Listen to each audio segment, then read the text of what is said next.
परिवेश अध्ययन की कक्षा में आपका स्वागत है। आज हम करेंगे पाठ 5 खाएं मौज मनाएं। बच्चों, फन डे क्या होता है? इस दिन हम मस्ती कर सकते हैं। जैसे कि हम अपनी कक्षा में गुब्बारों से खेलकर मस्ती कर सकते हैं, या हम झूला झूलकर मस्ती कर सकते हैं, या हम अपनी मनपसंद का खाना लाकर और उसे साथ में बैठकर शेयर करके भी मना सकते हैं। यहाँ क्या हो रहा है, एक अध्यापिका के साथ सभी बच्चे बैठकर अपना खाना, मनपसंद खाना खा रहे हैं और एक दूसरे से वो बांट भी रहे हैं। सभी बच्चे अपने अपने मन के विचार बता रहे हैं। वो ये बता रहे हैं कि वो क्या क्या लाए हैं। जैसे कि कोई बच्चा पुलाव लाया है, कोई पूरी सब्जी आलू लाया है, किसी की माँ ने दाल चावल बना कर दिए हैं, कोई मेसी रोटी और खीरे का रायता लाया है, एक बच्चा पूरी और साग लाया है, एक चूरमा लाया है, एक लड़की पाव भाजी लाई है, एक रबड़ी लाई है, और जो मनोज है वो कहता है कि उसकी माँ बीमार थी इसलिए वो कुछ नहीं लाया है। लेकिन अध्यापिका उसे समझाती है कि कोई बात नहीं, हमारे पास बहुत खाना है, हम मिलकर खा लेंगे।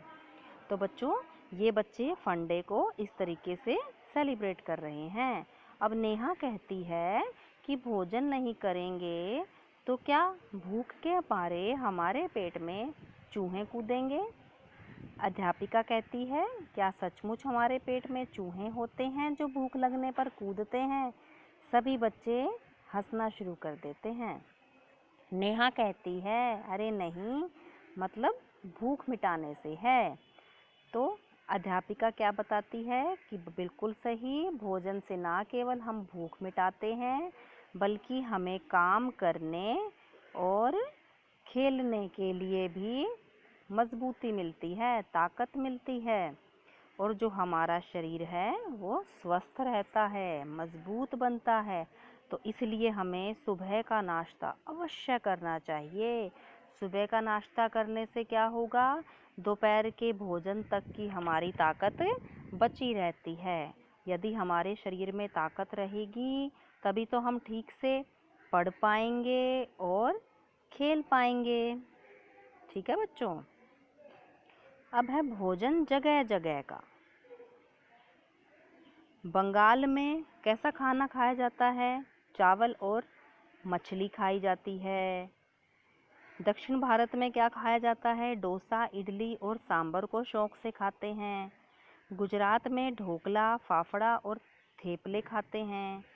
महाराष्ट्र के लोग वड़ा पाव मज़े से खाते हैं। तो इससे क्या निष्कर्ष निकलता है कि अलग अलग स्थानों पर अलग अलग प्रकार का भोजन खाया जाता है।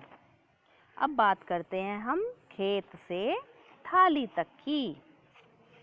बच्चों, खीर तो सभी को बहुत पसंद होती है, लेकिन क्या आपने कभी जाना है कि ये खीर बनती कैसे है? खीर बनती है दूध से, चावल से और चीनी से। इसके लिए सबसे पहले क्या करते हैं, पतीले में दूध उबालते हैं, फिर उसमें चावलों को धोकर डालते हैं, फिर धीमी आंच पर खूब पकाने के बाद उसमें चीनी मिलाकर थोड़ी देर तक और पकाते हैं, और लो, हो गई आपकी मज़ेदार खीर तैयार। लेकिन बच्चों, अब ज़रा ये सोचो, खीर में अब जो ये वस्तुएं डली हैं वो आई कहाँ से हैं? जैसे कि चावल कहाँ से मिला हमें? पौधों से मिला। दूध कहाँ से आया? गाय और भैंस से। और चीनी कहाँ से आई? वो गन्ने के पौधे से मिली। तो बच्चों, जो हमारी ये खाने की वस्तुएं हैं, ये इनके भी अलग अलग स्रोत होते हैं। ये हमें कहाँ कहाँ से मिलती हैं, इनके बारे में भी अवश्य सोचना चाहिए। चलो अब इन चित्रों को देखो और ये बताओ कि इनसे हम क्या क्या पका सकते हैं। जैसे कि सबसे पहले क्या है, गेहूँ। गेहूँ के दाने से हम क्या क्या बना सकते हैं? रोटी, पूड़ी और हलवा। अब आगे आते हैं चावल के दाने। चावल के दाने से हम क्या पका सकते हैं? खीर, पुलाव और खिचड़ी, जो आपको ये मिड डे मील में भी स्कूल में मिलती है ना। फिर देखिए बाजरे के दाने से हम क्या क्या पका सकते हैं, क्या बना सकते हैं? खिचड़ी बना सकते हैं बाजरे की रोटी बना सकते हैं, और कहीं कहीं बाजरे का चूरमा भी बनाया जाता है। अब बारी आती है मटर की। मटर के दाने से क्या कर सकते हैं हम? सब्जी बना सकते हैं, इसे पुलाव में भी डाल सकते हैं और मटर के परांठे भी बन सकते हैं। आगे आती हैं सब्जियां। सब्जियां तो जैसे नाम से ही हैं, सब्जियों से हम सब्जी बना सकते हैं, इन्हें पुलाव में डाल सकते हैं और खिचड़ी में भी डाल सकते हैं, जैसे कि आप मिड डे मील में भी खाते हैं। अब है आम। आम का हम अचार डाल सकते हैं, आम से चटनी बना सकते हैं, आम से सब्जी बना सकते हैं। तो बच्चों, ये था आपके पाठ 5 का भाग 1। आपने सभी बच्चों ने वीडियो ध्यान से सुननी है और अपनी किताब में इसको अच्छे से समझना है। धन्यवाद।